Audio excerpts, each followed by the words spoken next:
Now I will try to upgrade this laptop. This is Lenovo G5045. I'm gonna upgrade its mechanical hard drive with an SSD. For that I have this Kingston 240 GB SSD, and I'm gonna put the mechanical hard drive into the DVD-ROM Caddy. Now to do that, we're gonna need this. This is specified to my laptop. It comes in two versions, in 9.5 mm and something in 12 mm. So I'm gonna need the 9.5 mm. You can Google your laptop to find out what your DVD-ROM Caddy is. So now I'm just gonna unscrew this. Okay, first thing first, I'm gonna ask you to ignore this fan. I've opened it up. I'm gonna replace it later. For now, we're gonna take out this Samsung hard drive, 1 terabyte mechanical hard drive, and put it in here. Let me just open it up and show you. What is it? Push it out.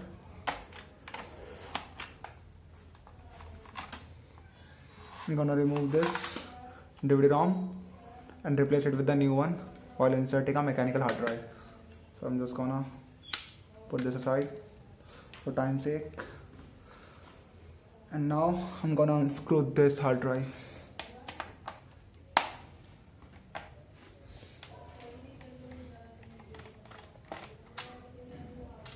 Check this out.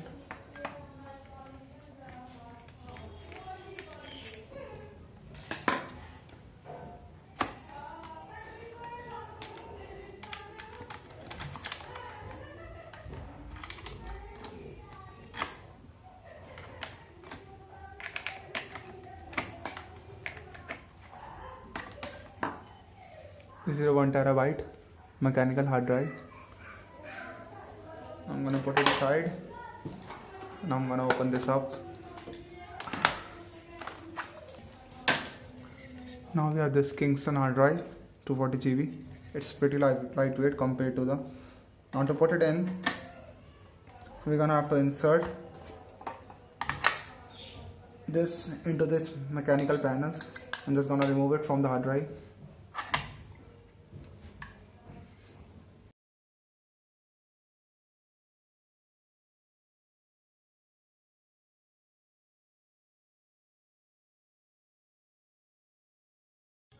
As you can see, I've clearly inserted in the two metal panels. I'm just gonna try to install it now.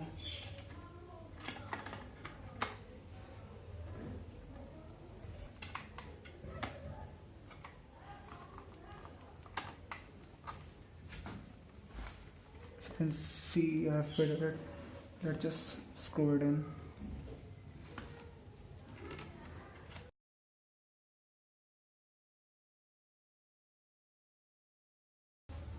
Now it's time for installing the mechanical hard drive into this Caddy.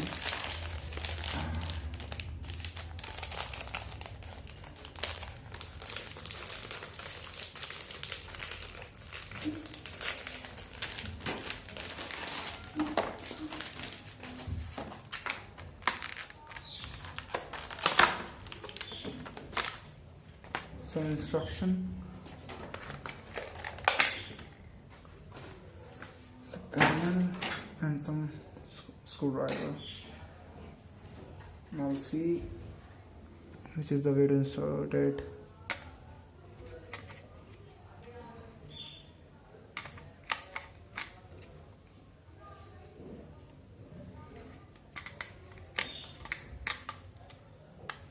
You can clearly see to insert this. I have to unscrew these. To unscrew these to make it possible to put the hard drive in. Now I have inserted the hard drive into the Caddy and I'm gonna insert it right here. Now before I do that, I'm gonna tell you this something. If I wanted to, I could just let the mechanical hard drive in here and install the SSD in this Caddy and just put it right here. But the problem with this is that sometimes there are different type of SATA connection ports, so it could bottleneck the speed of SSD. So I thought, just to be cautious, I would install the SSD where the mechanical hard drive was before, and use the mechanical hard drive into the DVD port, SATA port right here.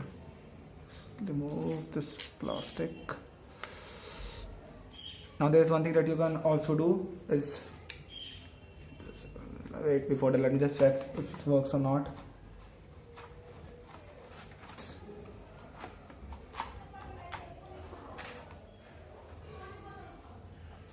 Should go in, but it is not going in.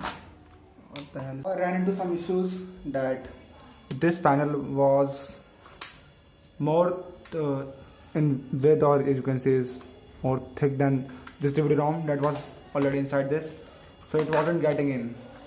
So what I had to do is I had to remove the front panel from here, which is now useless. So it looks like this, but now it can easily slide in like this. So before you insert your mechanical hard drive, just check it if it is able to get inside this. So now I'm just gonna insert the hard drive again. Now one more thing that you can do is remove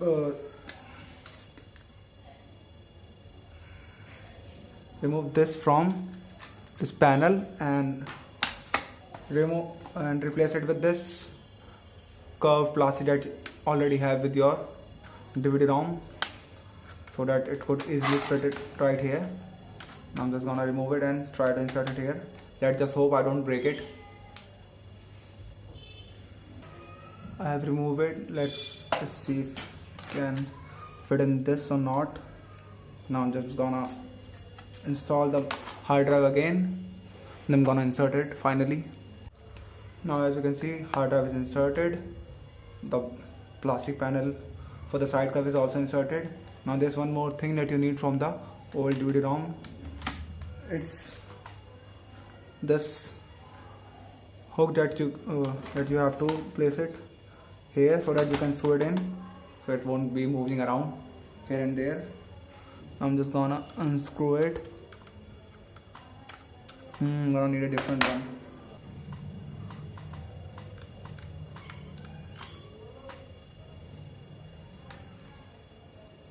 I'm gonna take this, I'm gonna place it, just gonna screw it in.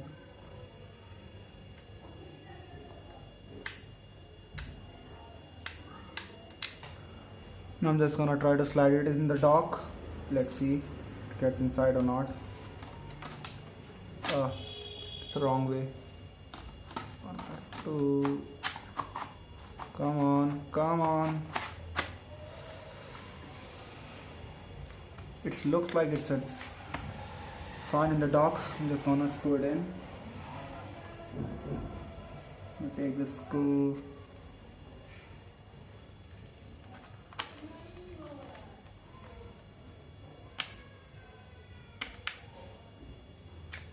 Now everything is screwed in. SSD is in, mechanical hard drive is in, fan is a little messed up. I'm gonna replace it. Now what I have to do is I'm gonna have to try to turn it on and see if the hard drive shows up or not.